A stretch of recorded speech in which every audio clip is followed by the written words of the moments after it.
McConnell, Loeffler, Perdue, they are the Bonnie and Clyde of corruption. But I noticed the New York Times today called for something, they didn't call it this, but it almost felt like a Truth and Reconciliation Commission.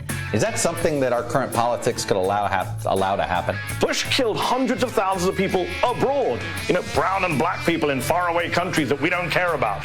Donald Trump killed hundreds of thousands of people, or presided over the deaths of hundreds of thousands of people, preventable death, here at home in the United States of America. Well, I guess he's Bonnie and Clyde, too. Since Bonnie and Clyde, according to Ayanna Pressley, is Perdue, Loeffler, and McConnell. I don't know, maybe she should have worked on that one a little bit. Okay, so there is all sorts of insanity. We have so much insane, just dumb, moronic audio. And this is actually probably the lesson of today, is that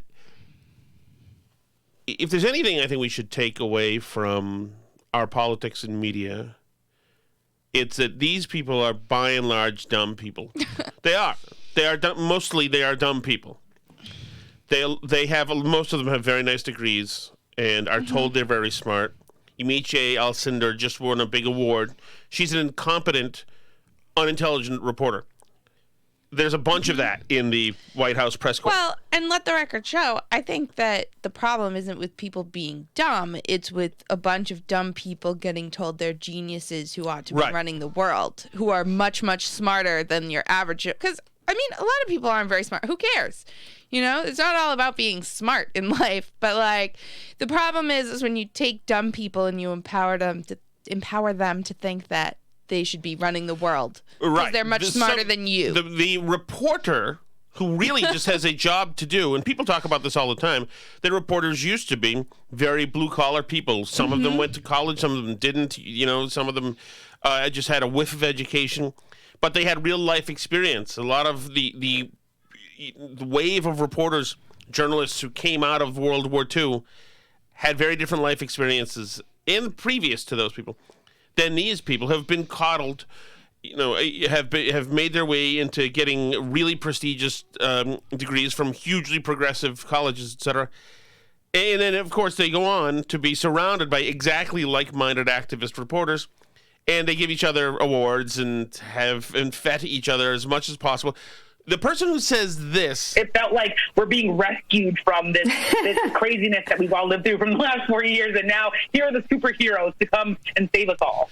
The person who says that should never get an award that has anything to do with journalism. But that's fine, because they reward each other. They think that each other... It's funny, it's interesting just how much signaling now happens with the way they speak to each other. And these wacky progressives now have to weave progressive messaging into everything they say, that it's a pageant. It's no longer really effective communication. It's simply a pageant espousing just how noble they are and just how woke and in tune and with how untone deaf they are.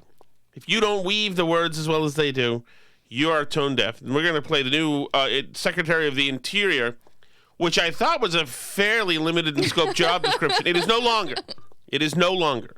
Secretary of the Interior now is in charge of social justice, climate, equality in every sense of the word, pushing back against systems.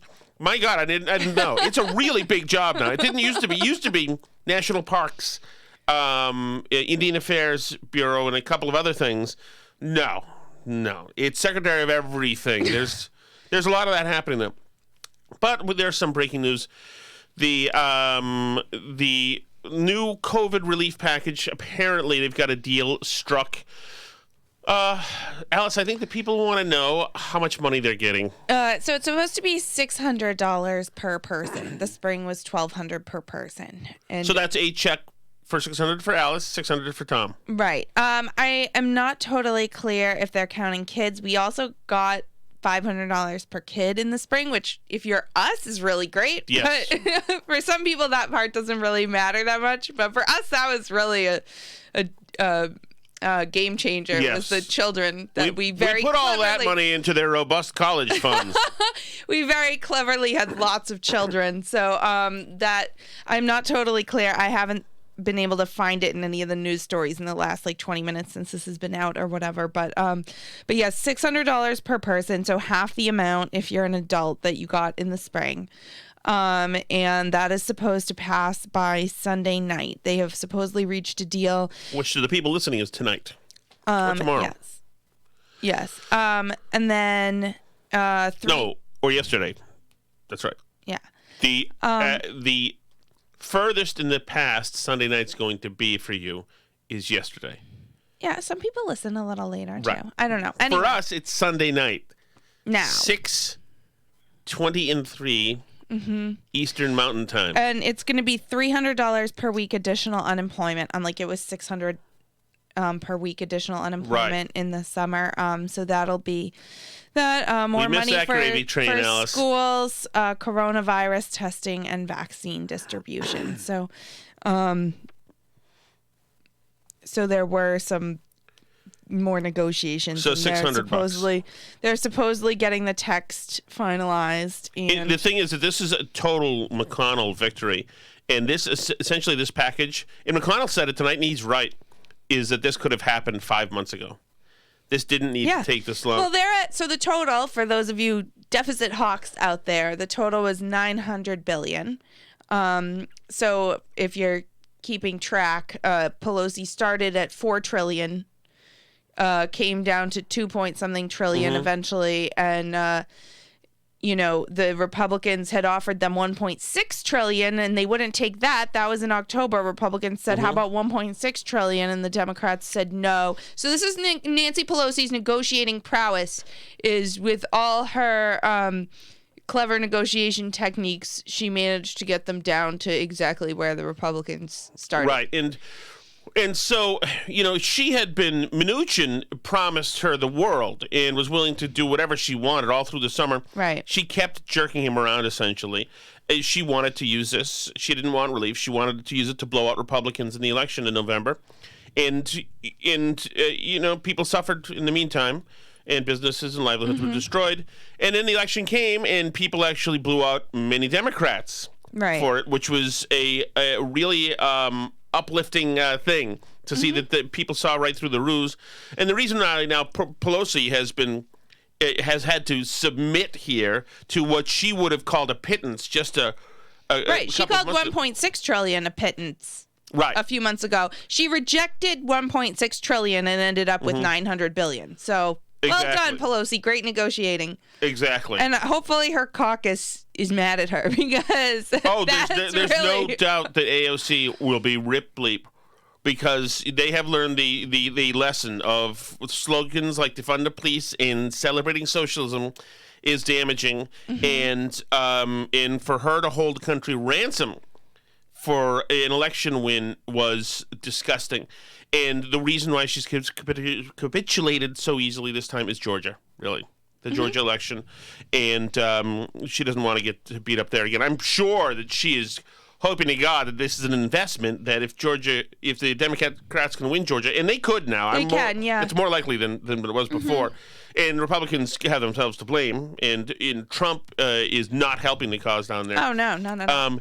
Then she can work and have a monster bill with the Biden administration. Yeah, that being said, I don't think the Republicans are doing really a bang-up job campaigning in Florida. And there is a possibility Republicans could lose those seats, but I still at this point in time, I would be surprised if that happened. I want to reassure people a little bit because there's a lot of kind of like panic porn about the floating around in the Republican online media sphere about like how there was a piece I saw from The Blaze today that somebody sent me that said that more people requested absentee or requested mail-in ballots than voted in November.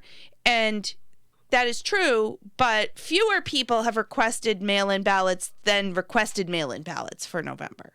So not everyone who requests a mail-in ballot actually votes. Turnout will be lower in January than it was in November. And although Trump lost Georgia, and I fully believe there was fraud with the mail-in ballots, although maybe not at the organized level Sidney Powell thinks there was, but Trump did lose Georgia, but in spite of the fraud, Republicans got more votes than Democrats in both of those Georgia Senate races in November.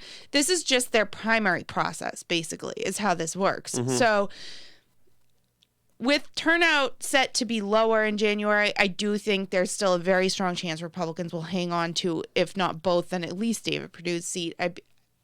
Loeffler is a little bit of a weak candidate, I think, for the current moment, but Republicans could win both, and they're likely to. Perdue is likely at least to win, certainly, and not. But yeah, you're right. I mean, there is a chance. There is a chance, and it's a long time in politics, as we've seen. A lot could go wrong with Republicans. Trump could do something nuts over the next couple of weeks and totally blow up their chances down there. Yeah, well, let's hope not. And this is remarkable. We talk about the fact that in the 2016 progressives, people on the left in this country, some normally very decent, nice people, the yard sign mafia, we'll call them, was born out of Trump's victory. And they never could reconcile with why that was. And they always had to blame Russia or some other cheating or this or that happened and whatever it was. So they never reconciled with why they lost there. Now you're seeing it on the other side with the Trump people. Now it can't get a lot of Trump folks can't wrap their minds around it. People who both voted for Trump. I didn't expect him to win. I don't think either of us did going into it. On election night, it looked pretty good, but whatever. But my point is that Democrats again now don't seem to be understanding what happened on election day. Right. They think that the conservatism, Republican politics, and even some Trump politics was completely cast off by America, and it wasn't. And their projects that they wanted was cast off. Right. Only Trump was thrown out. Trump policies not necessarily, actually. And conservatism, not at all. Right. But now they're acting like an invading army, where now they're going to say, okay, we've got to, that person needs to be punished. In the open, you heard it, half these people need to be punished, and this person we need to teach the people in the country now, the Trump people who believed all of the lies and everything, we need to try to, since we can't expel them, we have to try to teach them now how to be better. Because it's not us, obviously, we don't have to learn anything, because we didn't, we were always right on everything, and we would be right in 2016 as well if Trump didn't get Putin to help him because hotels and stuff. So now there's this attitude where what has to happen, as if they've won something here, and they won the presidency in incredibly anomalous election. I mean, this was a crazy event that happened. These 4 years have been very unusual. This kind of heightened, this has been an extraordinary time in the country. But this idea now, going from truth and reconciliation, you're saying those words? Right. Well, now what do we do with the Trump people? In other words, the brown shirts who now have been lost. No. The Trump people in the state houses, conservatives did better than you. In Congress, conservatives were within a handful of congressmen. This was a horrific defeat for them. Yeah. Considering also, you had Donald Trump, who was a hugely polarizing guy with a very unorthodox style, with all of this coverage, with the way he was treated by the media, with all this, et cetera, with the fake impeachment crap and this and that, all this other stuff. And still, he got that many votes, and the people of his party, they almost had coattails from Trump without Trump. Right, exactly. It was crazy. And for them to be acting like this, and I was watching, I listen to every week the Meet the Press podcast It's just the show with Chuck Todd. And he's got Yumi J. Alcindor was there today because why wouldn't she be? And Hallie Jackson, who's the MSNBC person. And then they've got to he has Rich Lowry on, which is good. Okay, yeah. But anyway, this idea that they sound like an occupying army. It's like, what do we do now? This is Hallie Jackson saying, like, what do we do now with the Trump people, et cetera? We are seeing it now crystallize this year into not just sort of the poisonous discourse that I think Rich is correctly talking about, but almost this division into two separate realities here in this country. We've seen it as it relates to the health of Americans with this pandemic and the concern, the skepticism that public health experts are so worried about, with people not taking COVID seriously, not believing the science, not believing the data. We've seen it with the health. That's you if you happen to own a MAGA hat or you're a Trump guy. You're not doing this. You're not believing these institutions now. You're not believing us. Even us, you're not believing. To this democracy, and people also in this country, those who especially support President Trump, believing not in the sort of foundational structures that hold our democracy up, but believing what President Trump has said instead. Here we are 4 years later, and it's not just alternative facts, Chuck. It's an alternative set of realities, and that is going to have some serious, I think, impacts moving forward, not just in the political. They don't believe everything. They don't believe all the institutions. They don't believe the CIA always tells the truth all the time. They don't believe the FBI tells the truth all the time. They don't believe the institution of journalists, us. They don't believe we tell the truth all the time. They don't believe the CDC now. They have problems with the CDC. They think the CDC may not be credible. I mean, could it be the mixed messaging on masks? Could it be the idea that outdoor dining had to be shot in the head, even though, by all accounts, it's not unsafe? Could it be that public health officials in places like California and the governor went out to eating and drinking at a restaurant, and they routinely, these same people are caught going out? And there's a new one of those, too. Let's go right into that, Alice. Yeah, so this is really quite an incredible one. Let's see. This is one of the superstars of the health expert resistance to Trump. Yeah. So as COVID-19 cases skyrocketed, this is from the AP, so this isn't some It's an institution. It's an institution that you should believe. Washington, AP. As COVID-19 cases skyrocketed before the Thanksgiving holiday weekend, Dr. Deborah Birx, coordinator of the White House coronavirus response, warned Americans to be vigilant and limit celebrations to your immediate household. For many Americans, that guidance has been difficult to abide, including for Birx herself. The day after Thanksgiving, she traveled to one of her vacation properties on Fenwick Island in Delaware. She was accompanied by 3 generations of her family from 2 households. Birx, her husband, Paige Reff, a daughter, son-in-law, and 2 young grandchildren were present. The Centers for Disease Control and Prevention has asked Americans not to travel over the holidays and discourages indoor activity involving members of different households. People who do not currently live in your housing unit, such as college students returning home from school for the holidays, should be considered part of different households. Even in Birx's everyday life, there are challenges meeting that standard. She and her husband have a home in Washington. She also owns a home in nearby Potomac, Maryland, where her elderly parents... Now, hold on. What AP says, even in Birx's everyday life, she has a challenge. Reading that, she has a challenge. You need to shut up and not kill your parents. And let it be noted, has a challenge. Everybody has challenges. Her challenge is owning 2 places to live out of more places to live than that, but 2 of the places where she lives in some of the most expensive zip codes in America. But okay. She also owns a home in nearby Potomac, Maryland. That sounds like a real challenge, owning 2 homes, one kind of close to your job and one really close to your job, where her elderly parents and her daughter and family live, and where Birx visits intermittently. In addition, the children's other grandmother, who is 77, also travels regularly to the Potomac house and returns to her 92-year-old husband near Baltimore. Birx's own experiences underline the complexity and difficulty of trying to navigate the perils of the pandemic while balancing a job, family, and health, especially among essential workers like her.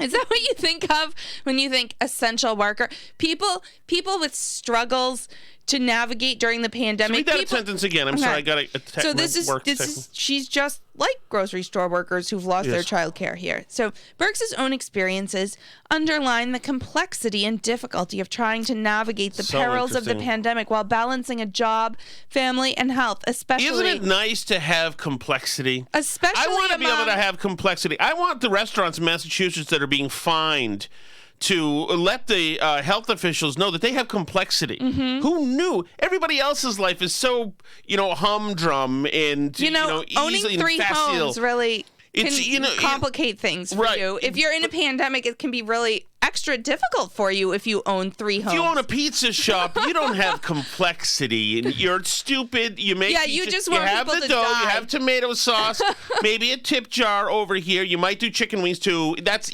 That your life is simple. Other people have complexity. You're all set. Just buy a used Chevy Nova and in a crappy house in Malton, Massachusetts, and just be simple and be quiet. Us important people, doctors, both PhDs and EDDs and whatever, we have complexity. You don't understand. Yeah, and it says it highlights it underlines the complexity and difficulty of trying to navigate the perils of the pandemic. God, the AP is beautiful. The AP is beautiful. While balancing a job, family, and health, especially among essential workers complexity like her. was not a term used for anybody in Trump's radius. They don't get to have complexity. Oh man, talk about good progressive privilege, man. Yeah. Complexity, Jesus. Yeah. So then there are some people saying maybe she shouldn't continue on with the Biden administration. There's, and she put out a statement saying that she went to the Delaware property to deal with the winterization before a potential sale, something she previously hadn't had time to do because of her busy schedule. I did not go to Delaware for the purpose of celebrating Thanksgiving. What must that be like, Birx a busy schedule? Statement. What must that be like? The rest of us here, we don't have busy schedules.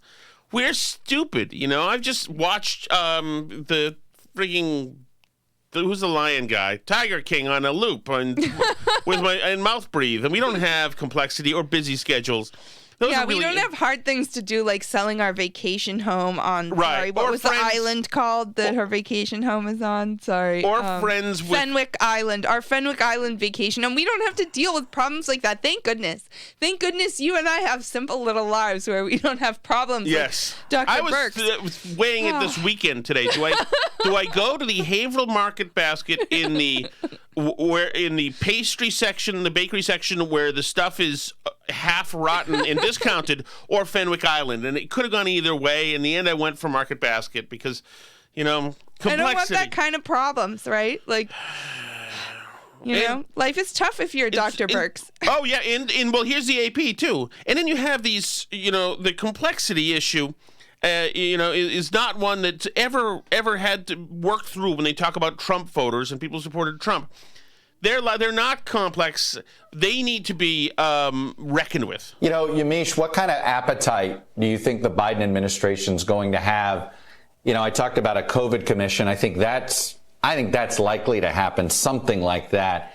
But I noticed the New York Times today called for something, they didn't call it this, but it almost felt like a Truth and Reconciliation Commission. Is that something that our current politics could allow to happen? So a Truth and Reconciliation question, that should be what this segment is about. Yamiche, holy hell, the New York Times was suggesting a Truth and Reconciliation question. Talk to me about the journalistic ethics of such a thing. Talk to me about the ethics at all, or the civil liberties implications of such a thing. That's this segment on Meet the Press with Chuck Todd. No, it's about, interesting thought piece in the New York Times about the interrogation rooms. Yamiche, could we implement such a wonderful thing?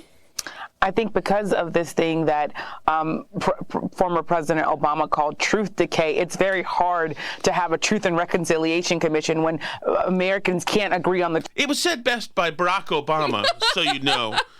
Somebody who was the absolute gold standard of a truth talker, somebody who can't be impugned. So I'll cite him on this. Truth. Hallie Jackson's talking about Kellyanne Conway talking to you about alternative facts. I remember being on Meet the Press when Rudy Giuliani told you truth isn't truth. It is the thing that defined the Trump administration and this era, that they wanted to completely create a new version of the truth, and so many Americans, more than 75 million of them, went along with that for President Trump. I'm not sure if we can get to a place where Americans can sit down and say, let's talk about what our differences when we can't even agree on the facts. They're too stupid, Chuck. Don't you understand? 75 million morons listen to the Trump administration lie. On another segment, I don't have the audio for it, before this, Chuck Todd is one of these health officials on, one of the ones from the CDC who left because Trump was mean. And Chuck Todd asked him, he said, like, why, what was the, why, you left, or you were very unhappy at one point. Trump was pushing back and pushing you guys to change the messaging you were using about kids staying home from school. And how much did that bother you when he was doing that to you, undermining you? And the guy, it sounded like a mindless bureaucrat, just kind of sidestepped the question and said, yeah, we got pushed back. And it was it's very tough because we work so hard. We put the hours and whatever. But the point is, yeah, Trump had this crazy notion, Trump and the lying Trump people had this crazy notion that kids should be back in school, that schools shouldn't close, and that schools were safe. He had this crazy notion, which undermined the CDC, which knows all of the things. They know all of the things about the coronavirus.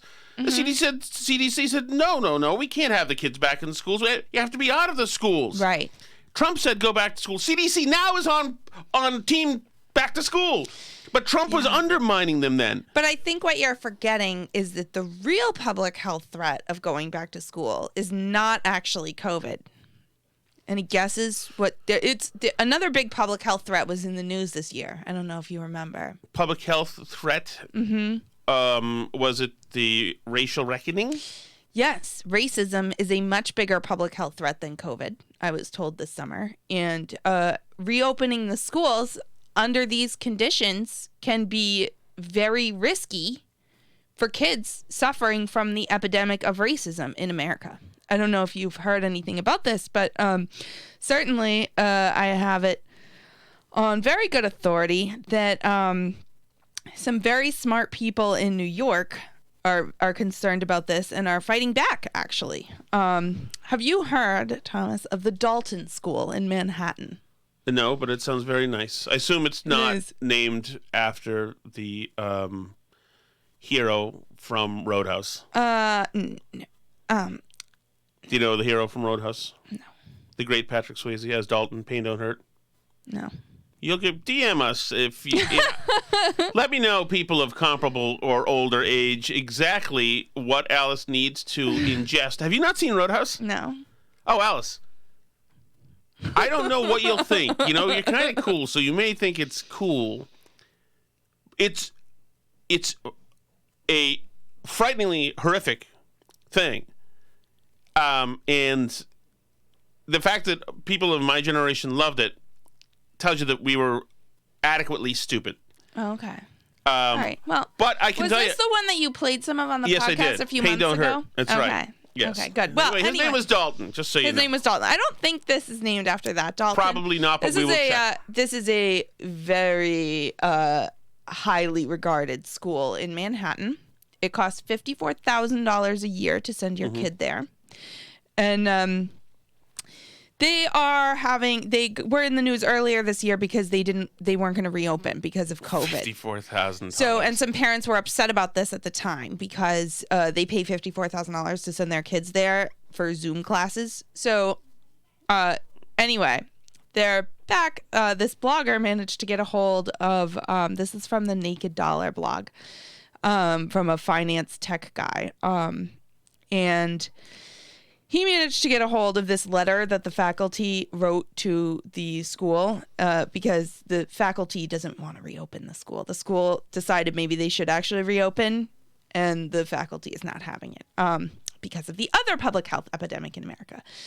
So the Dalton School, one of the most prestigious private schools in Manhattan, is in the throes of a full-on racial meltdown. The precursor of this, as reported in Bloomberg News, was the school refusing to reopen, even while most of the other public and private schools in New York did. This despite any lack of any scientific evidence suggesting schools were significant vectors for COVID-19. Parents signed an angry letter saying that the $54,000 annual tuition, none of which was being rebated, should buy something more than Zoom classes. Possibly relenting under the pressure, Dalton has announced plans to reopen. But this has ignited another firestorm, this time from the faculty. Apparently, reopening is racist. The charge has been leveled by black faculty and staffers. They suggest, among other things, that faculty of color are at more risk from having to come back to work. The reasoning is that they have, on average, more distant commutes and therefore expose themselves to longer rides on risky public transportation. Over 100 faculty have taken the opportunity to issue a lengthy set of racially based demands that are breathtaking in their wokeness. Black students have added their own demands. These demands, which have been obtained exclusively by the Naked Dollar blog, go on for 8 pages and have as their underlying assumption that Dalton is systemically racist. Dalton's teachers are refusing to come back until these are met. Parents are in an uproar, some threatening to remove their children. Major donors are said to be balking. The board, filled with New York movers and shakers, is in turmoil. The Naked Dollar blog has learned that they have contracted an outside consulting firm to advise on handling the crisis. Here is a sampling of the demands. Mm-hmm. The hiring of 12 full-time diversity officers. Oh, Jesus. An additional full-time employee whose entire role is to support black students who come forward with complaints. Wait, who's that? They want an additional full-time employee whose one job is to field complaints of racism from black students. None of the dozen new diversity officers can shoulder that task? No, that has to be a separate person. Okay. The hiring of multiple psychologists with specialization in the They certainly could use a couple of those. Not this type, though. They want ones with specialization in the psychological issues affecting ethnic minority populations. Yes, good. The payoff of the student debt of incoming black faculty. Hey, have you noticed, Bill, that there's 87 more people here this week than there were last week? And they all have key cards. There's nowhere to park in the parking lot anymore. They want the school to pay off the student debt of any new incoming black faculty. That's excellent. I'm all for that, actually. You know, so my feeling is this, is that the Dalton Pain Don't Hurt School is probably... This is my speculation, is that they probably did all the right things. This is a super woke school. This is one reason parents send their kids there. It's already they did all the right things. They did the little but that's why power thing this summer. They apologized for being racist. This is too good. I'm for this measure. I support these conditions. We're not done. So they want to pay off the student debt of any incoming black faculty. They want to reroute. That is one hell of a way to attract multi-credentialed people to your school. Reroute 50% of all donations to the school to the New York City public schools. Excellent. What the hell is the reason behind that wiring? Because they're privileged, right. So they shouldn't be getting money while the New York City public schools, which I assume are horrifically underfunded, suffer, and those students that can't go to Dalton They suffer. Should unionize those public schools. It seems to me they do better. They want the elimination of AP courses if black students don't score as high as white students by 2023. Is that's not racist? That's allowed? If the black students don't do well, we get rid of the course. Okay. They want required courses on black liberation, reduced tuition for black students. What are the 12 guys do 9 to 5? That's going to be clear in a minute. Hang on, I haven't got to that. But there's also mandatory community and diversity days to be held throughout the year and required anti-bias training conducted every year for all staff and all parent volunteers. So if you're a parent who wants to like hand out snacks at the swim meet, or help with recess, then you have mandatory diversity training every year. Exactly. Then Ibram Kendi gets to yell at you. Or one of your 12 new diversity officers that you pay $54,000 a year to fund them. Probably more once they implement all this, I assume. Reduce tuition for black students whose photographs appear in school promotional materials. Public Wait a second. Why? So the reasoning, so I went and looked at the underlying letter and read more about the paragraph of reasoning about this. So they feel that black students aren't being compensated for the value that they bring to school. So like just like the NCAA, you know, if they're not paying black athletes or whatever who deserve to be paid for their labor. So like they feel that if the school is using the images of black students to promote their school, that those students should be paid in the form of tuition reimbursement. Public anti-racism statements required from all employees. So you have to make a public statement about how anti-racist you are to work there. Tell me something. Mm-hmm. So how come the white kids don't get money if their pictures are in the thing? Because they're already privileged, I'm guessing. I don't know. But are they? I don't know. I don't know. I kind of agree with you. I'm not totally against the idea of the school paying students if they're using their image in ads and stuff. But like you, I don't understand why it's not other people. I mean, okay. So there's mandatory community and diversity days to be held throughout the year, required anti-bias training for staff and parent volunteers, mandatory minority representation in the otherwise elected student leadership roles. So, like, the student council has to have X number of black members. And if nobody runs for it, what happens? Well, there's probably, like, a black seat or whatever. There's probably going to be, like, they want there to be, like... what if a black person doesn't want to sit in that seat? Well, somebody would have to run for the black seat. Right. Well, what if nobody does? Somebody would. What do you mean somebody would? What if nobody wants to be in the dorky student council? I don't know. I mean, in my experience at schools like this, there is no shortage of people trying to fill up their resume for college, basically. You know what happens if nobody fills that one seat? They find somebody? No, they dissolve the student council. This one's great. Mandatory diversity plot lines in school plays. Jesus. And not only is the play in any school going to be horrific. Now we're going to weave through some lecturing so that we can browbeat the audience like the cast of Hamilton did when Pence had the bad luck to have shown up. And the overhaul of the entire curriculum to reflect diversity narratives. That's the tip of the iceberg. Like I said, the letter is 8 pages. I skimmed through a bunch of it. But yeah, I mean, they still are a highly progressive school. So these are people that bought into all this, who did protests and held up their fists and did all the things that they were supposed to do. Good. I am for all of these. So that's great. Couldn't happen to a better bunch of people. So that's anyway the real problem with school reopenings and why I doubt schools will go back to normal next year or possibly ever. And that is at the Patrick Swayze Dalton School in New York. Do you enjoy pain? Pain don't hurt. Damn right. Damn right. I think they do enjoy pain, clearly. You know what do hurt?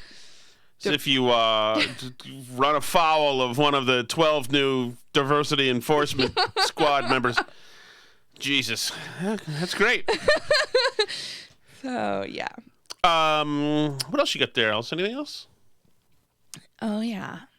That was a Dalton school. Can you imagine? Idiots. Idiots. Jesus. This 2020 is stupid. This racial reckoning of 2020. There was no racial reckoning of 2020. Everybody did a bunch of stupid stuff. Everybody condemned what seemed to be the murder of a black man by police and then had conversations that some of us have been having for years about this stuff. And then everybody beat up on the police and wants to defund the police. And then crime rates are in this important racial reconciliation. Crime rates are now through the roof. So the very people who this is supposed to be about now, you fed to the lions. Yay, racial reconciliation. Great. It's terrible. I mean, it's terrible. I don't think I know somebody who didn't think that the George Floyd killing was awful and horrific. Yeah. We don't know if race has any damn thing to do with it, other than the fact that there was black men, and now all of academics and all of these liberal groups can't see anything without race in it. Right. And use, the word racism has no meaning anymore. At all. Racism, I mean, I still believe in the actual definition of it. Yeah, I also believe that a white supremacist is a white supremacist. Mm-hmm. But the 2020 definition of it is anybody who has a grievance at all based on anything whatsoever, that's it. You are racist. You're racist. Yeah, and actually, this isn't just happening in frou-frou private schools either. The Seattle public schools have implemented a really great diversity program too that I can tell you a little bit about. So the Seattle public schools, somebody leaked their slideshow that they were giving the teachers. They start off, which is now a thing that everybody does. This is the new pronouns in bio, is you have to acknowledge which Indian tribes' ancestral lands you were on at the beginning of anything that you talk about. So the slideshow opens. We would like to acknowledge that we are on the ancestral lands and traditional territories of the Puget Sound Coast Salish people. Salish people? I don't even know. I bet you don't. Yeah. And then they also want to recognize the United States was built off the stolen labor of kidnapped African and enslaved black people's work, which created the profits that created our nation. So this is now going to be standard disclaimer on anything you do. You're going to get up at your corporate conference, state your pronouns, explain what your race is, say which ancestral tribal lands you're occupying, and acknowledge that where you're standing today wouldn't be possible without the stolen labor of black and brown people. So that's going to have to be your disclaimer every time you introduce yourself. They also recognize the brown labor currently happening in California and across the country, working under terrible air quality conditions with wildfires, burning 1.2 million acres of land in addition to the pandemic to pick strawberries for your smoothies. That is great. The participants on the Zoom meeting identify themselves by their gender pronouns and race labels. Fun bunch. I can tell you, man, that is a group to be around. These include Laura Lenny, she, her pronouns, white. Laura Lenny? Lenny, Lehni. Veronica Pugh, she, her pronouns, African American. Nicole Coates, she, her pronouns, black and half white. You don't have to go through them all, Dallas. I'm already... There's also a he, him Mexican, a she, her Chicana, and a he, him white. So what? You mean Latinx people? No, she's Chicana. There's a Mexican person and a Chicana. So I don't know. They tell teachers they must commit to the journey and do the inside-out work required to develop the right mindset, engage in self-reflection, check your implicit biases, practice social emotional awareness, and hold an inquiry stance regarding the impact of our interactions with students. As you begin your own inside-out work in this area, your lizard brain will start to freak out. It's afraid that you will have to talk about sensitive issues such as race, racism, classism, sexism, or any kind of ism. It is afraid that this conversation will make you vulnerable and open you to some type of emotional or physical attack, but this fear is not real. It is just your amygdala's ploy to get you to stay in your comfort zone. So that's good. If you don't like it, then if you don't want to, as they say, bankrupt your privilege in order to... what a joyless way to go through life. What a joyless way to go through life. They also told the teacher they were committing spirit murder against black students. And they want to make sure that the teachers are anti-racist outside of the classroom as well. So I would hope so. Yeah. So if you don't like that, if you don't enjoy that, that's just your lizard brain talking, and it's afraid. But you don't need to be, because once you just accept that 2 + 2 is 5, you can just relax right back into society. You will be accepted and loved once again. So yeah, things are going great in the school systems. The kids' charity parade where Black Lives Matter? That's in the Twitter message. No, I know, but where in the country that happened? There's a kids' charity event where they decorate a bunch of houses. In Wisconsin. And Black Lives Matter showed up. And, the kids some people on Twitter are like, Jesus, there's kids there. You're just trying to enjoy this thing. And these folks are making this, really tough political stance in the middle of it.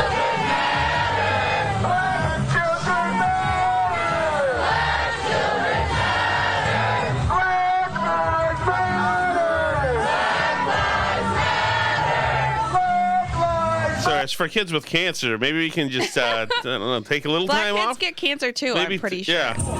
This is one of the cars there. I don't mind the song. Anyway, there you go. So that is happening, and I don't even know. The pandemic obviously is Yamiche Elsindor about 2020. The thing that was the hallmark of 2020. There was so much mourning, so much loss, so much sadness in this country. And there was a presidency that really failed to meet the moment in ways, objectively speaking, because the president... Objectively speaking. Objectively speaking. She is objectively speaking pure opinion. This is the White House reporter whose job it is to convey information to you. She is now, quote, objectively speaking, while editorializing to you.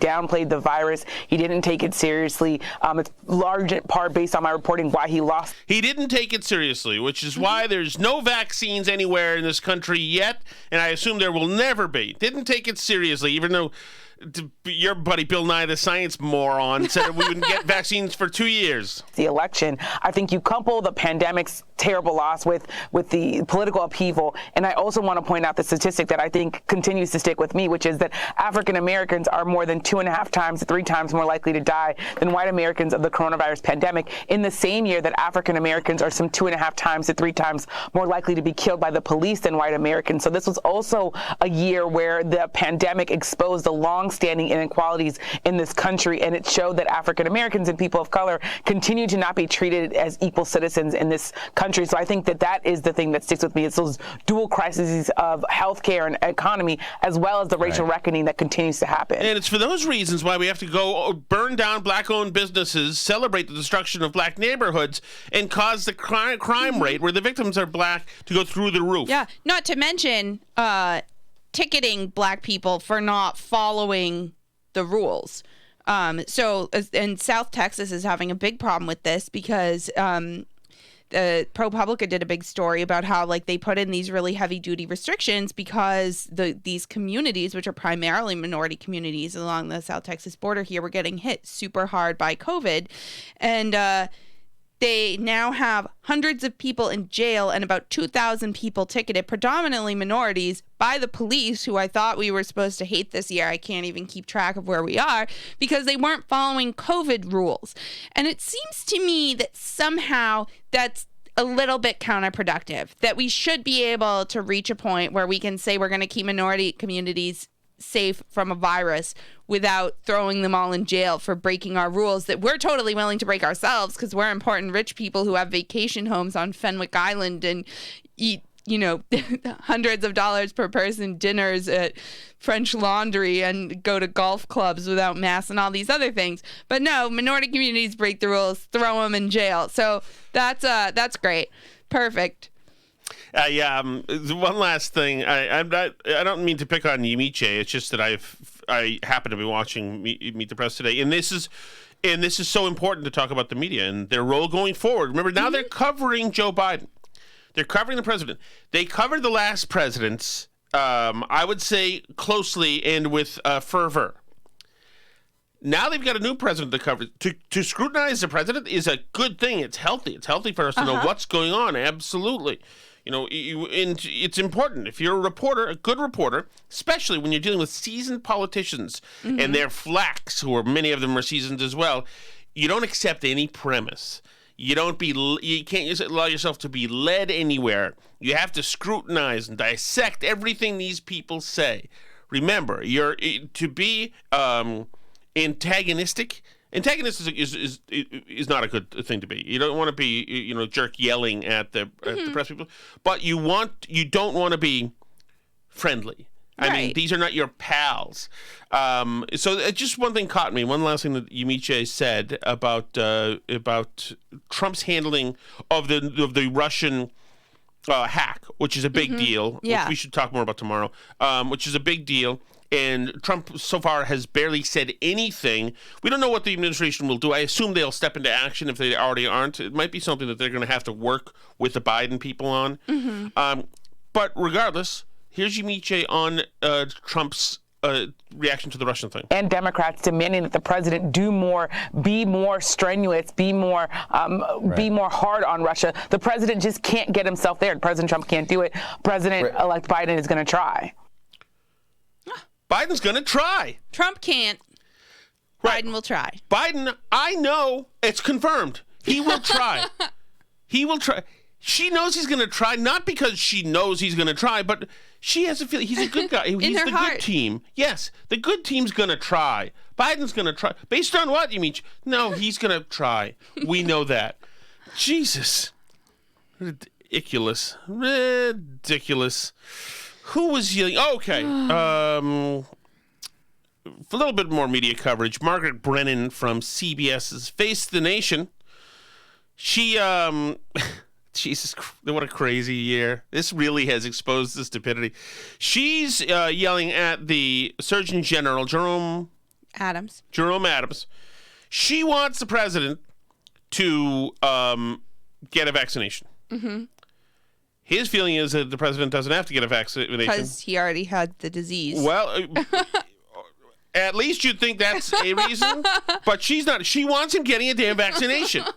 Anything he's doing, he has to stop doing. Anything he's not doing, he has to start doing because Trump's bad. But that same study from the Kaiser Foundation shows that this vaccine hesitancy cuts across racial lines. It also cuts across political ones. But I want to drill in here because the highest amount of hesitancy about taking the shot is from Republicans, 42%, according to Kaiser. Rural residents, 35%. Wouldn't it help to persuade? I don't necessarily believe that. So, and in the same study, they found that independents, 36% of them are hesitant. And all those numbers are a minority, but they're all comparable. But yeah, go ahead. Those Republicans, if the Republican president himself came out to try to persuade them to take the vaccine, he says he's so proud he fast-tracked. Do you have plans to have President Trump get a shot in the arm on camera?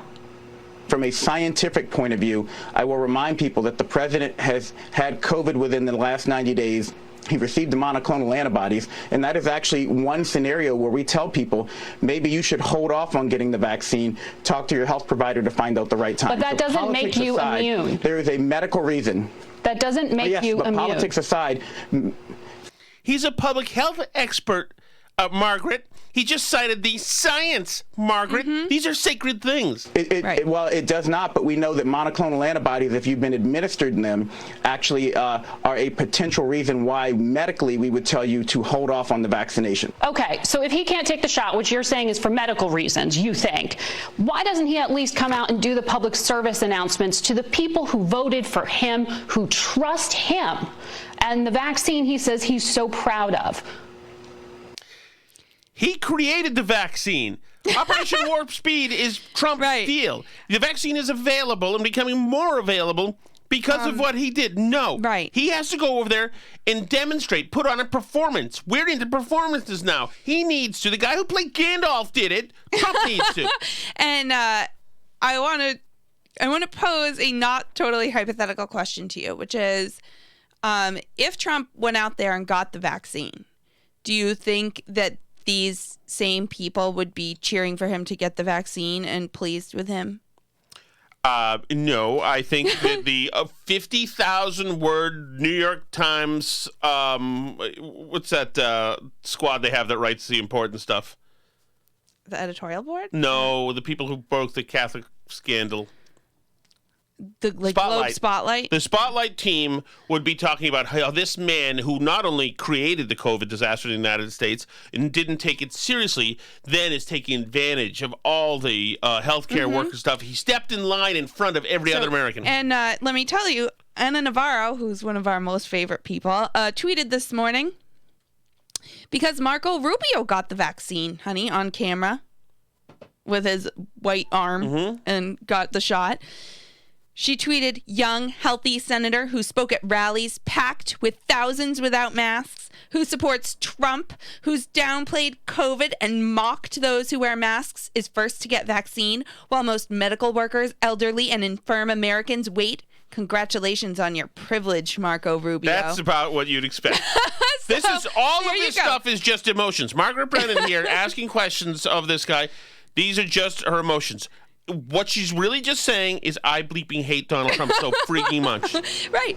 Well, I appreciate the question, and I would refer you to the White House. I can only speak for me. I got vaccinated. The vice president got vaccinated, and plenty of Republicans look at him and see him getting vaccinated. And I hope that people will talk to their trusted health providers and get the information they need to make an appropriate choice to help us reopen our economy and to get back to normal and to save lives. No good. Meanwhile, of course, CNN is now brought in St. Anthony Fauci to speak to children who have questions, because it's Christmas time, and kids, right around Christmas, I find that our kids, anyway, always have healthcare policy questions that they want to ask right around Christmas time. They're hugely curious about this stuff. After my grandparents get the vaccine, but I have not, can I still go visit them without wearing a mask? What an off-the-cuff query that was. Interesting question. Such a good question. That's Sanjay Gupta, I think, on the right, is a moron, and somebody, I don't know, on the left, it might be Alison Camerata or something. Such a good question. It's interesting. It's almost like an adult wrote it. Dr. Fauci, if a grandparent gets it, Well, if your grandparent gets it, you still need to be careful and wear a mask, because until we get this blanket of protection over everyone, you can't be absolutely certain that there isn't virus there. So notice that Fauci talks to kids just like he talks to us. There's no difference in tone or vocabulary whatsoever. He thinks that all of us are children who need this kind of guidance. We're stupid. You know, when it makes sense to tell the stupids that the masks don't do well because the stupids will go and buy all the masks, well, then we'll tell them that. Now it makes sense to tell the stupids to keep your mask on. So we'll just talk to more stupids. Vaccines are extremely important to ending this outbreak. But until we get the full component of almost everyone vaccinated, we can't abandon the common public health measures of wearing a mask. So, yes, you still should be wearing a mask. Got that?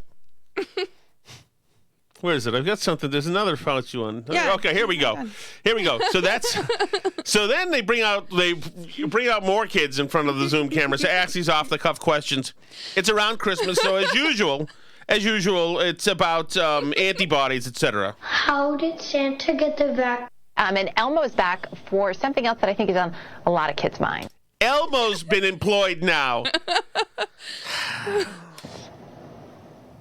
Elmo's friend has a question about Santa Claus. How did Santa get the vaccine? Thanks for that, Elmo, by the way. That was crucial that he make an appearance. And is it safe for him to go in the house? How can Santa Claus safely give out presents? This is an adult speaking out loud because a kid is signing the question.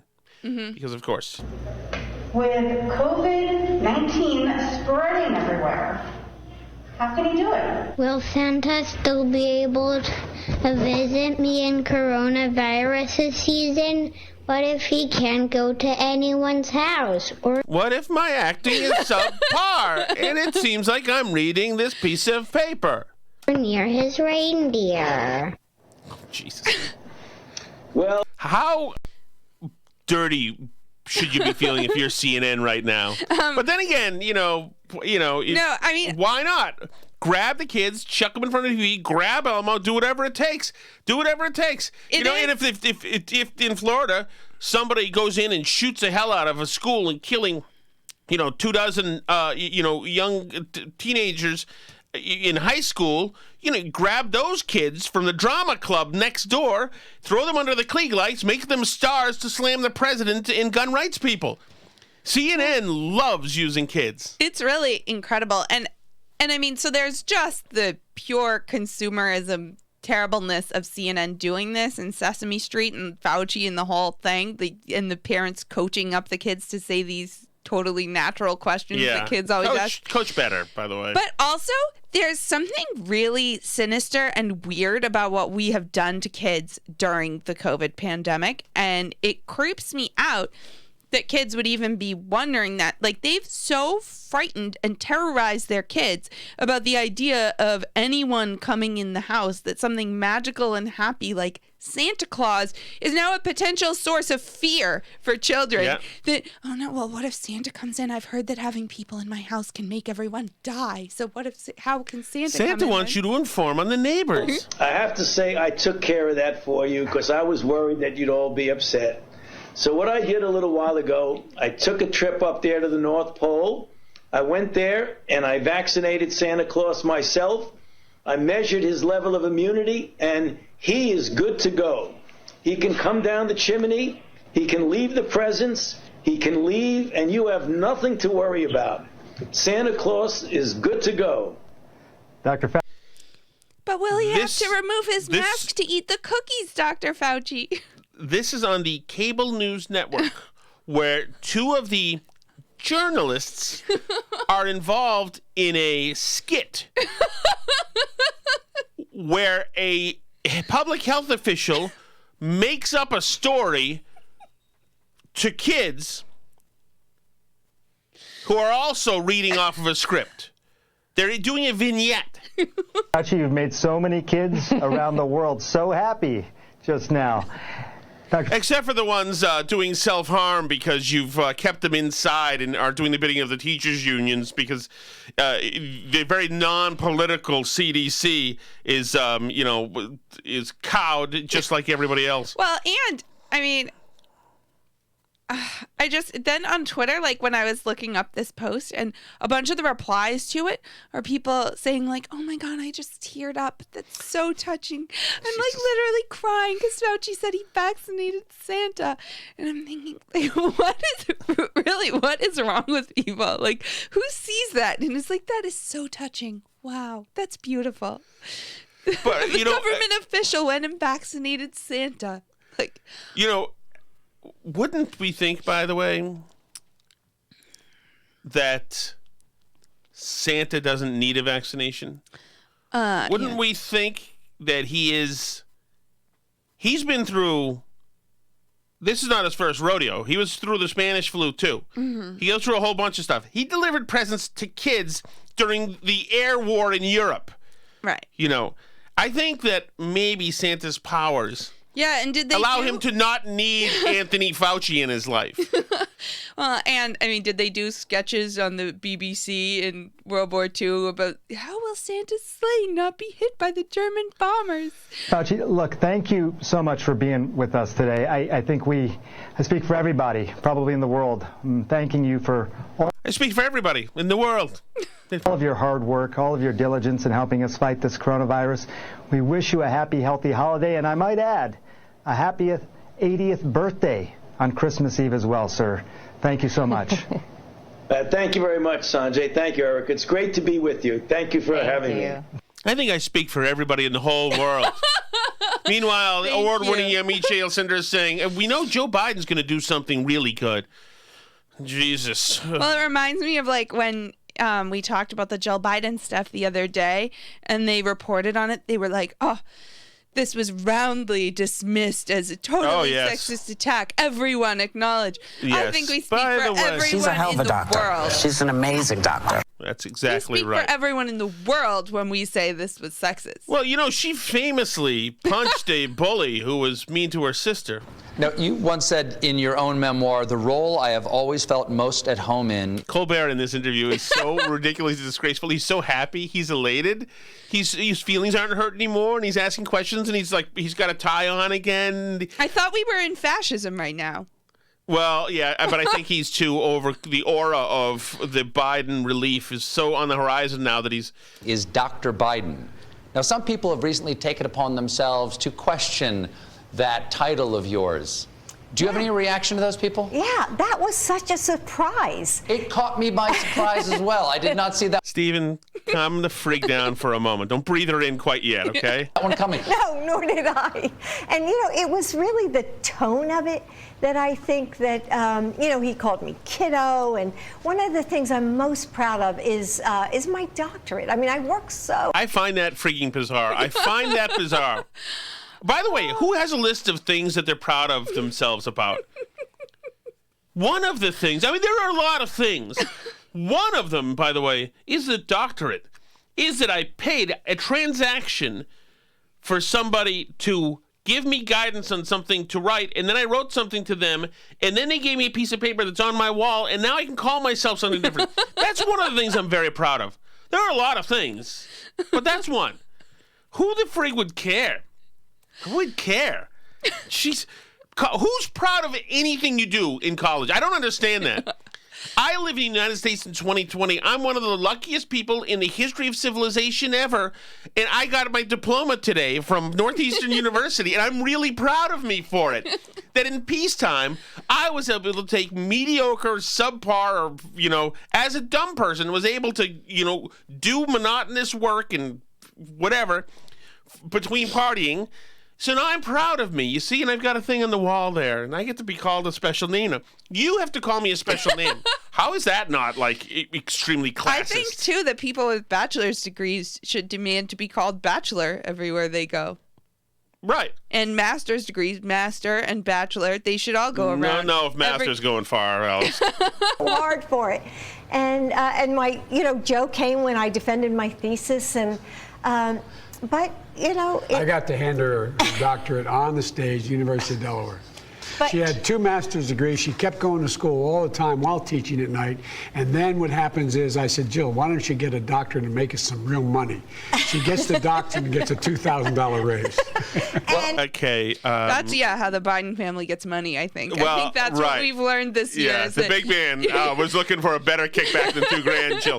Jill Biden's $2,000 raise is really the difference maker for the Biden family. It's also I know he's a senior citizen, and he just sometimes coughs up the comments, but the comment is very interesting, So I told her to make some money. She comes like $2,000. We're Biden here. But look at all the people who came out in support of me. I mean, I am so grateful, and I was just overwhelmed by how gracious people were toward me. Do you think it might be a little bit of a compliment that people were trying to think of something to criticize you about, and they were like, what do we got? I got it. Okay, I'll take it that way. Now, what about you, as a husband who loves this person? Did you ever, want to, get out a length of pool chain and go full corn pop on these people? The answer is no. Close. The answer is no. No, but there's some of these anyway. Mm-hmm. It was just the tone. You laugh, Jill. Colbert, you say, Meanwhile, the old man is flamed out in front of us. But no. I've been suppressing my Irishness for a long time. It's always a smart thing to do. I don't know if that's true, considering you wanted to fight about 8 people on the campaign trail. Including an auto worker and the guy he called fat he wanted to get into a push-up contest with. He wanted to take Trump outside a few times, This too. guy, Jill jumped right into when we talked about him getting up, angry and violent. She's like, no, he doesn't talk about that. You don't want it to happen. Listen to Colbert ask this question. I just got to get, this reminds me of the Michael Graham days with the Harry Smith. It's an odd reference. I'll tell you about it later. But Colbert asked this question, and it hurts him to have to ask. He's talking about Hunter Biden. Mm-hmm. So I don't have to want to ask this question about Hunter Biden, Mr. Biden, but then he starts the question. You don't want it to happen. You know that the people who want to make hay in Washington are going to try to use your adult son as a cudgel against you. No further context brought forth by Stephen Colbert as to why that might be. They're going to use the pictures of the cocaine and the indictments and the feds looking at him and the $80,000 ring that the Chinese Communist government gave him. They're going to ask questions about that. How do you feel about that, and what do you have to say to those people?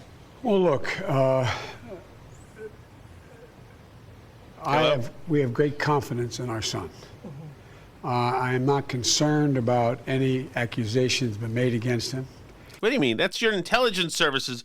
Your intelligence services now are investigating your son. Yeah. You're not concerned? Do you have anything to say about that? It's used to get to me. I think it's kind of foul play, but look, it is what it is, and he's a great... I don't like him attacking our institutions. Yeah. Being used to get to him, foul play. I don't like that. Grown man. He is the smartest man I know. I mean, in pure intellectual... Jesus, even Jill's got to be like, oh, Christ. I'm the one with the doctor's degree. Maybe we should back down a little bit on Hunter being the smartest. I mean, to do drugs off of a naked woman is one thing. To record it, I don't know if the smartest man's recording it. I'm pretty sure the Russians recorded it.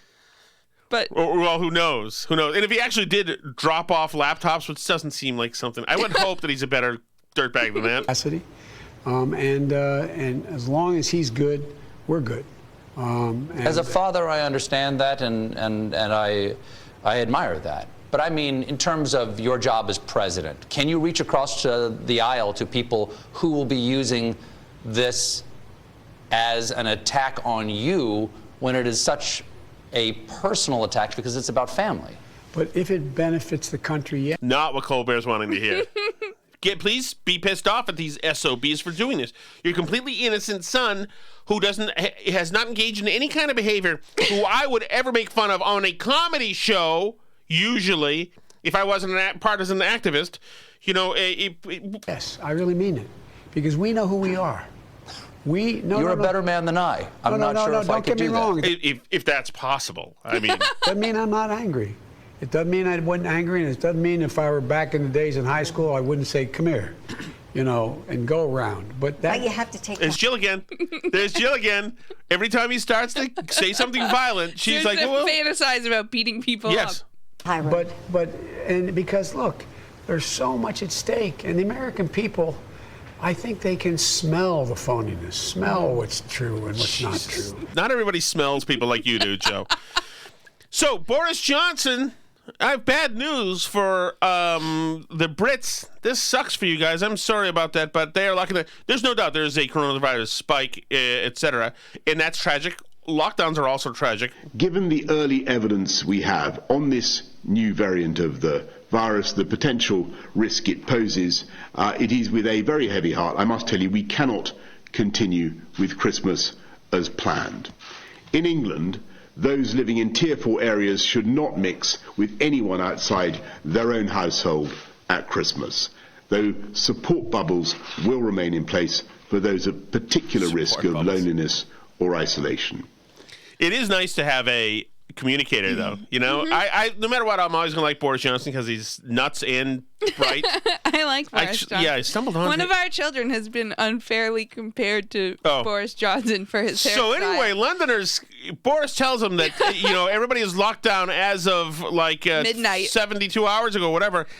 And Londoners got the hell out of Dodge. I'm here at London Euston train station, which is one of the main transport hubs for taking people to the north of England from London.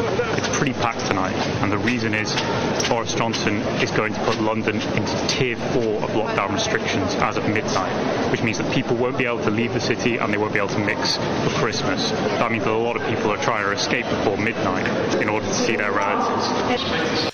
So perfect. Seems like that plan worked perfectly. If you're going to do that, then you really have to be like China and just without warning, just seal up the doors of the building or like put up roadblocks with armed patrols because that is all come. Or you know what you can do? Because if you do it halfway, it's worse than not doing it at all. That's what it is, though. It's like if you say we're locking down the country and you can't travel as of midnight tonight, so get everything done before then, and then everyone packs into the crowded train station and travels to the less impacted areas of the country without the heavy-duty lockdown measures.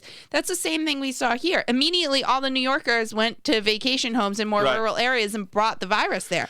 So, I mean, it's counterproductive, them doing this. The way to do this correctly is to employ Santa Claus. Bring Santa Claus into the House of Commons. Father Christmas. In Parliament, exactly, and let Santa convince them to do things. Rashida Tlaib is only of the squad, is only the most recent person to bring Santa into Congress to yell at congressmen about climate change. They also brought kids, of course.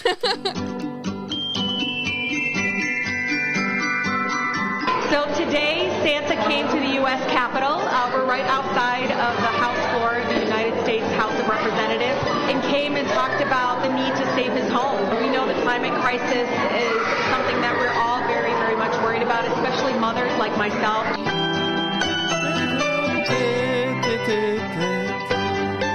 So she let everybody know in front of the kids that she let the kids know that Santa and Mrs. Claus would be irradiated by the hot sun within the next decade if unless climate legislation didn't pass. And she's a very thoughtful. No more presents at Christmas. Correct. She's a very thoughtful Rashida Tlaib, who just a month and a half ago had a different concern. We are experiencing a global pandemic, and now our U.S. Postal Service is under attack. Let it be clear, this administration is waging an authoritarian campaign to sabotage this election by manipulating the Postal Service to suppress our votes. And they are threatening the livelihood of our postal workers, our seniors, our veterans, and so many more in the process. This is not a conspiracy theory. This is fascism. We will not stand for I don't know how the temperature got raised. I don't understand. This now or ever.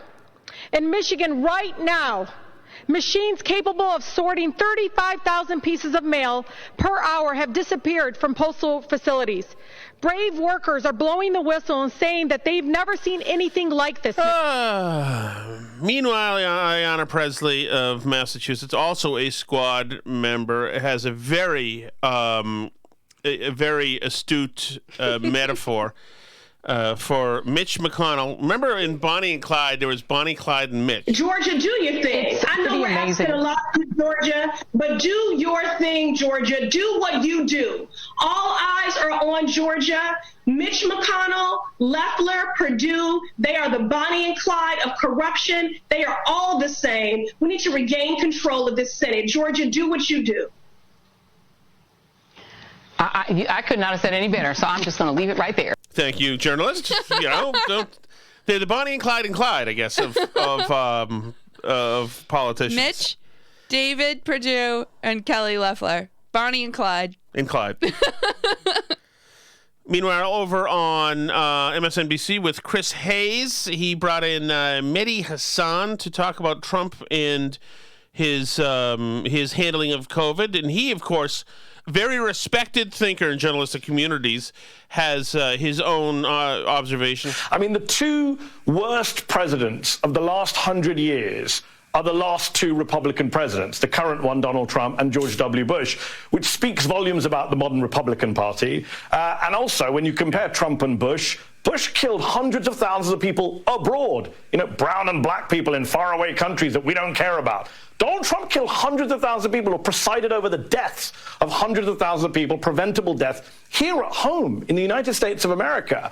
And that, for me, you talk about morally abominable. It's sociopathic. You mentioned earlier in the show, the four words that will be the epitaph is we want more. All these Republican presidents just kill hundreds of thousands of people. Just love it. It's remarkable. Infections. We want more infected. What about who cares in those emails? That jumped out at me. This guy, Paul Alexander, writes, if we have more cases, more people infected, more positive tests, who cares? And you take who cares, you add it to Donald Trump's it is what it is, you add it to Jared Kushner's that's their problem when people in New York are dying. This is sociopathic. This is not just morally abominable. And I think people should be held to account. I think they should be prosecuted. The people behind these preventable deaths should be prosecuted when they leave office on January 20th. Governor Cuomo, any reaction to that? Jesus. Moron. Let's see. What else we have before we go, Alice? Anything jump out at you? Oh, yes. The TikTok girl, Alice. This is tough to set up because I think this TikTok girl has the name George in her name. I believe it is a human being female. And she's got armpit hair, and her head is mostly shaved, but not all shaved. She has gone to great lengths to look like a scary organism. And there's this movement on to do that, or I don't know, some folks just want to show you, they want to animate or you know how miserable they are. So I have this thing, call it a little quirk if you will. I have hair in my armpit. I have it there for a few reasons. 1, lazy. 2, fuck the patriarchy. And 3, damn it, I forgot. Your response to them tells me everything I need to know about you. And I like the little bit of vocal burn at the end, so you know that she's highly educated. That is great. That is great. Hold on, don't go anywhere else. Let me just make sure there's nothing else I want to hit before we go. What? Oh, okay, Anson, we'll be done in a second. We're almost done, Anson. Hang on. We're almost done, Anson. Hang on. She's a hell of a doctor. She's an amazing doctor. Go ahead. I do have one more thing. So we talked the other day about Sophie Turner from Game of Thrones, and you shared some of your thoughts on Game of Thrones with us. So Game of Thrones is kind of back in the news on people who read fantasy books Twitter because George R.R. Martin, who writes the Game of Thrones book, he has gotten stuck at book 5 and has not published anymore. Jesus. Conversation I am not thrilled to be in already. But he has some criticisms of Tolkien. So we've been reading a lot of Tolkien at our house lately and like watching the movies and everything. So I want you to listen to this criticism of Tolkien. Here's Sophie Turner, by the way. If I can wear a mask while I give birth, you can wear a mask at Walmart. And that's the T. Okay, what's the T on Tolkien? The T is that George R.R. Martin told Tolkien fans that life is very full. Life is very full of sex, or should be. As much as I admire Tolkien, and I do, he was a giant of fantasy and a giant of literature, and I think he wrote a great book that will be read for many years. You do have to wonder where all those hobbits came from, since you can't imagine hobbits having sex, can you? Well, sex is an important Says you. Sex is an important part of who we are. It drives us. It motivates us. It makes us do sometimes very noble things, and it makes us do sometimes incredibly stupid things. Leave it out, and you've got an incomplete world. So the guy, have you seen George R.R. Martin? No. Is he a handsome man like me? He's approximately 3 of you, I would say. He's a fat? Really fat. Really? Oh, yeah. Nice. And you've seen some tidbits of the show, the Game of Thrones show. There's a lot of sex and gore and stuff in Game of Thrones. But he's criticizing Tolkien. He's saying that Tolkien's fantasy world is incomplete because there's no on camera, as it were, sex scenes in Lord of the Rings. I would have liked to see Gollum get busy a little bit more than he did. It's funny that you say that because one of the people on Twitter who was upset about this was saying that, like, yeah, he skipped all the bathroom scenes and all the sex scenes and Gollum fapping for 100 years in his caves in the mountains. And so, I mean, I absolutely don't think that to create a complete world, you need to have the sex explicitly in there happening on the page. I mean, do you think that? No, Alice. Do you think I think George R. R. Martin's an idiot. I don't watch him or pay any attention to his moronic acting. I can wear a mask. God, I can also get hit by a truck. So yeah. Also, people have called into question how very full of sex his life is. Very unfairly. You attacking one of my brethren? Alice, not very nice. This has been the Burn Barrel Podcast. You can find us on Twitter at Burn Barrel Pod, Facebook.com/Burn Barrel Podcast, Parler at Burn Barrel Podcast. You can send us an email, burnbarrelpodcast@gmail.com. You can even find us on YouTube. We have a channel there. You can watch videos of the show. You can like, comment, and you can subscribe.